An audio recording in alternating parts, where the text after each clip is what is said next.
ఉచిత గ్యాస్ సిలిండర్ల పథకం అద్భుతంగా నడుపుతున్నామని చెప్తున్నారు. ముందు డబ్బులు చెల్లించి గ్యాస్ తీసుకున్న తర్వాత 2 రోజుల్లో 48 గంటల్లో వాళ్ళ అకౌంట్లో వేస్తున్నామని చెప్తున్నారు. కానీ దాదాపు ఈ గ్యాస్ విషయంలో 58 లక్షల మందికి కోత పడుతుంది అనేది వైసీపీ ప్రధానంగా ఆరోపిస్తుంది. బడ్జెట్లో కేవలం 90.1 లక్షల మందికి మాత్రమే నిధులు కేటాయించారు. వాస్తవానికి రాష్ట్రంలో 1,48,43,671 మంది రేషన్ కార్డులు ఉన్నాయి. సుమారు 58 లక్షల మంది లబ్ధిదారులకు ఇప్పుడు మొండి చేయి ఇచ్చారు ఈ కేటాయింపు చూస్తే అనేది.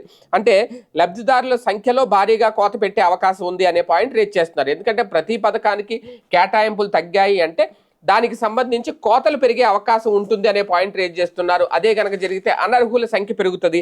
అనర్హుల సంఖ్య పేరుతో కోతలు పడే అవకాశం ఉంటుంది. ఇప్పుడు ఈ గ్యాస్ పథకం విషయానికి సంబంధించి వాస్తవానికి ఏటా 4,000 కోట్ల రూపాయలు ఇవ్వాలి. కానీ బడ్జెట్లో కేవలం 2,601 కోట్ల రూపాయలు మాత్రమే కేటాయించారు.